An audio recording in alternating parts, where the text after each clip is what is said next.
Before I met Alex, I was a struggling single mother. I had a 4.5-year-old son, and I was working multiple things to make ends meet. I'd get off a job and work a business. I'd dog sit. I had dogs running all over my house for extra money.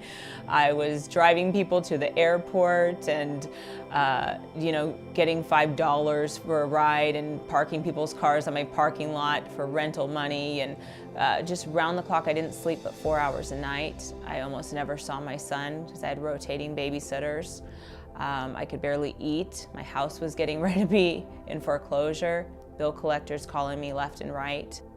I had went to my day job, and I had already taken a lot of sick days to take my son to the doctor if he got sick, or just different random things that came up. And I wasn't able to take any more days off, or I'd probably lose my job.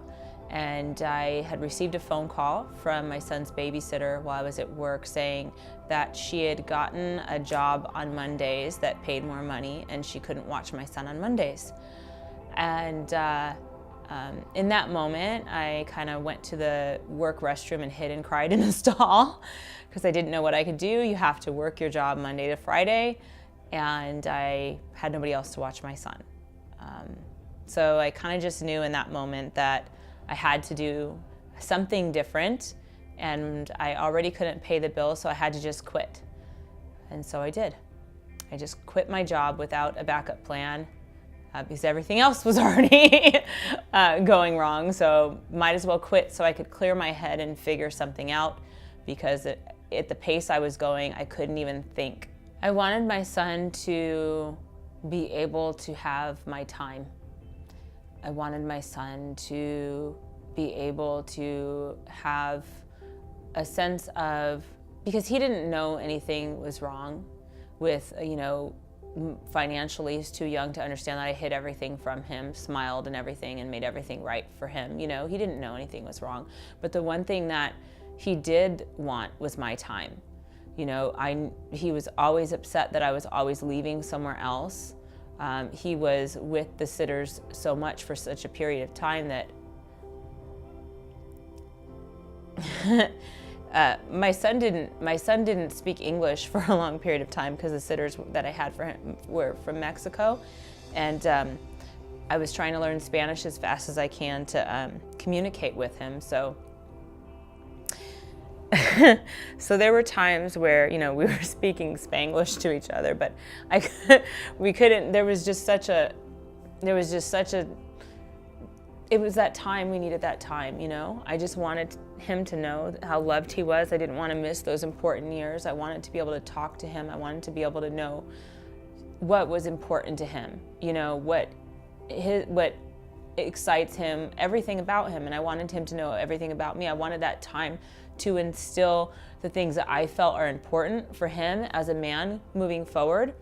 And with me doing everything for financials, I wasn't able to help cultivate his spirit, his mind, his values. I couldn't deal with all that other stuff when it's all about putting food on the table or a roof over his head. And I just wanted to give him that so badly. So with Alex, he immediately saw my skills.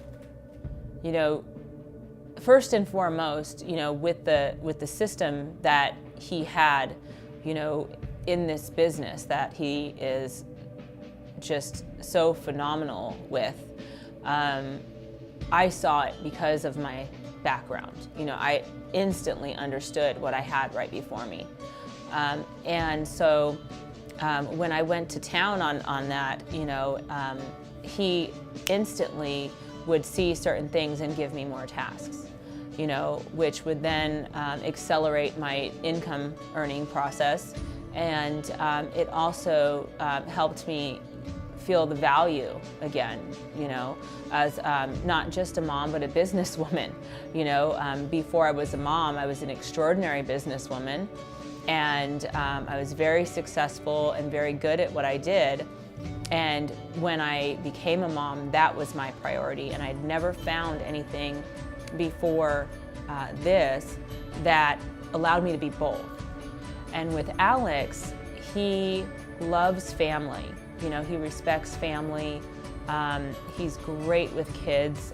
He's Uncle Alex to my son, you know, and my stepdaughter loves him so much. You know, he has conversations with them on the phone, you know, so I felt like, you know, with Alex, I could always have with his mentorship, with his friendship, you know, he's like a big brother to me, to be honest, you know. And so with that, I can have both that I always wanted. I could be a businesswoman and I can be a mother, and I can do both very well. You know, the day that I quit my job, actually, I picked up my son, and we were in the car together, and he goes, "Mommy," he goes, "Are you, I don't want you to go to work, Mommy. Are you going to work today? I don't want you to go to work." And I, you know, looked in the rearview mirror back at him, and I said, "No, baby," I said, "you know, Mommy's not going to work. Mommy's never going to work again, and what do you want to do? Where do you want to go?" You know, and that was like the best feeling in the world to tell him that.